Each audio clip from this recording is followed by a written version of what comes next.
Good morning po sa inyong lahat mga kaibigan. Dito na naman tayo sa Esplanade, Iloilo River Esplanade. Sa ngayon po, alas 6 ng umaga pa lang. Kaya duman muna ako sa Jollibee, bumili ng kape para samahan kayo sa pagkakape. Habang nagkukwentuhan tayo sa isang bagay na popular ngayon dito sa Iloilo. Mga kaibigan, ang pupunta natin ngayon dito sa Iloilo ay ang Sunset Boulevard. Ang lugar na nagiging popular ngayon sa mga foreign tourist at local tourist na pumupunta ng Iloilo. Kaya mula rito, pupunta tayo sa Sunset Boulevard, magkape muna tayo, at unti-unti tayong pag-uusad papunta doon sa Sunset Boulevard.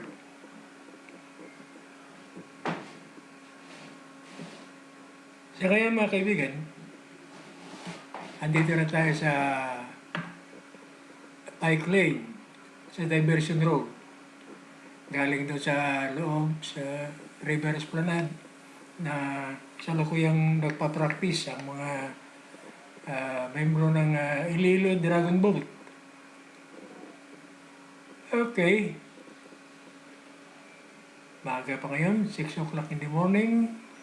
Marami ang nagbabike dito, naglalakad, nagja-jogging.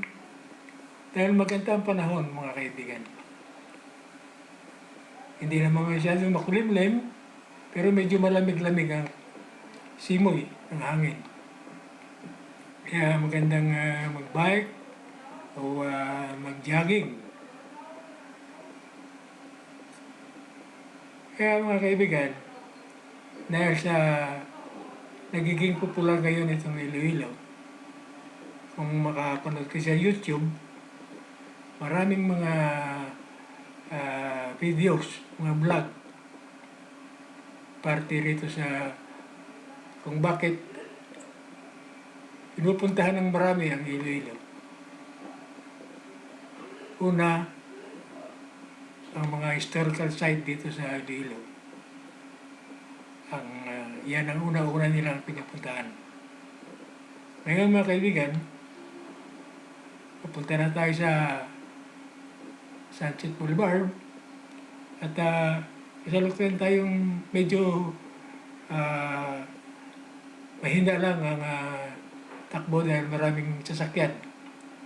Kaya relax lang muna. Pagka nag-go, tsaka tayo unti-unting liliko para sigurado. Alam mo na kung minsan may mga motorista, mga driver ng sasakyan na hindi makatiis. Sugod na sugod. Okay mga kaibigan, maliko na tayo dito sa entrance ng Sunset Boulevard. At dahil nga sa maaga pa, hindi pa masyadong maraming sasakyan, kaya easy lang muna tayo hanggang makarating tayo sa talagang entrance ng Sunset Boulevard. Ang mga dito mga kaibigan, ang mga pumupunta rito, hindi ko lang malaman kung talagang ang nakita nila sa lugar na ito ay iba mga kaibigan. Kaya kahit na hindi pa yari itong Sunset Boulevard, may mga parte rito na ginagawa pa, pero at least ang mga ah, tao ay pupunta.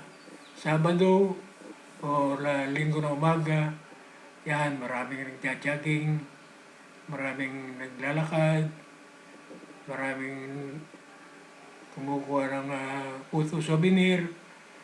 Kaya titignan natin dito sa ating vlog ngayon mga kaibigan para malaman natin at pakita natin kung anong talagang pagbabago ang nangyayari dito sa Sunset Boulevard.